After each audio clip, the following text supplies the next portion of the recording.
今回の動画は T-REX150DFC のセッティング公開です。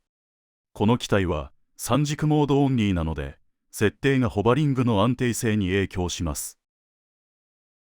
最初にすることはサーボのニュートラル出しです。最近はセルメーターにこの機能があるので必ずやってください。バッテリーの変換コネクタを作っておけば計110のバッテリーを親電源にできて便利です。サーボのニュートラルを1500か1520に合わせてください。セットスイッチを押すと設定モードに入ります。この状態でラダースティックを動かすと各サーボのニュートラル調整ができます。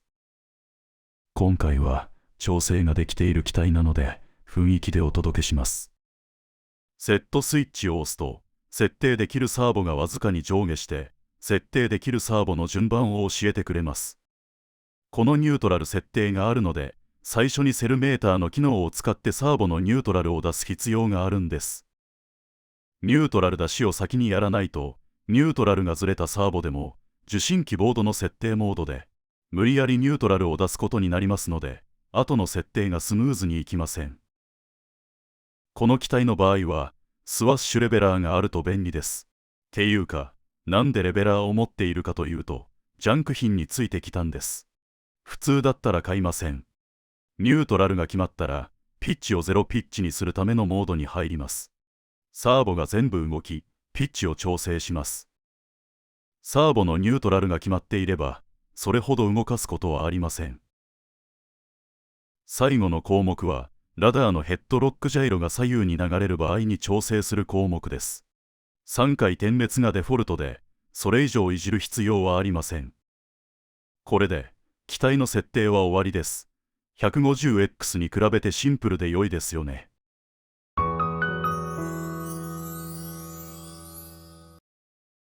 ピッチカーブはこんな感じですが、すべてのモードで上限が 100% になっていることが不思議だと思います。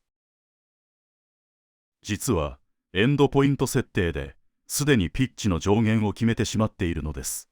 この機体の場合はプラスマイナス11度に設定しています。この方法の利点はやってみるとわかりますが楽です。楽なんです。たくさん機体を持っていると楽な設定を好むんです。ノーマルのピッチカーブです。中心付近をなだらかにするだけです。ホバリング時のピッチの動きを穏やかにしています。アイドルアップのピッチカーブはこれだけです。私はアイドルアップを一つしか使いません。ここは設定する必要はないと思います。スロットルカーブはこんな感じです。ホバリング付近で寝かせ気味ですが、電動ヘリは ESC の回転制御とバッテリーが負荷に応じて自動的に電流を流すという2つの要素が絡まっているので、どちらを優先するかでスロットルカーブが違ってきます。アイドルアップは 100% です。アイドルアップに関してはピッチカーブもスロットルカーブも特にこだわりなく設定しています。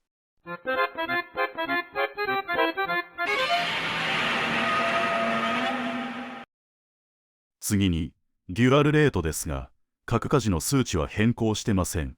ただしエクスポネンシャルはマイナス30に設定しています。3軸モードで安定したホバリングをする場合は初期の舵を減らす方が良いです。3D フライトではデュアルレートとエクスポネンシャルは使っていません。これらの切り替えは SD スイッチに割り当ててます。ラダーはニュートラル付近が敏感になるようにエクスポネンシャルを使ってます。この機体は BL ヘリでラダー ESC のプログラムを書き換えてるので参考程度にしてください。ラダージャイロのゲインはハンチングが出るギリギリまで上げています。バックの高速旋回に対応するために最大限に上げています。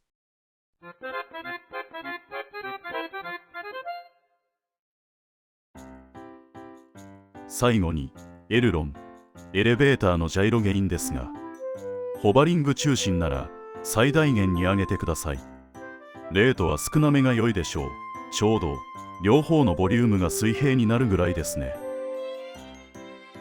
受信機ボードも分割式にして柔らかめのスポンジ両面テープで固定するとホバリングの安定性が良くなる感じです。この部分の考え方は K110 と同じで良いようです。ローターの取り付けの硬さは左右同じにしないとテール部分が上下に揺れる可能性があります。この機体はサーボホーンにサーボセイバー加工をしています。そのままだと飛行中にサーボホーンがずれてしまうので、シリコンの O リングをはめ込んでずれを防止してます。ということで、私の元ジャンク品だった T-REX150 の設定でした。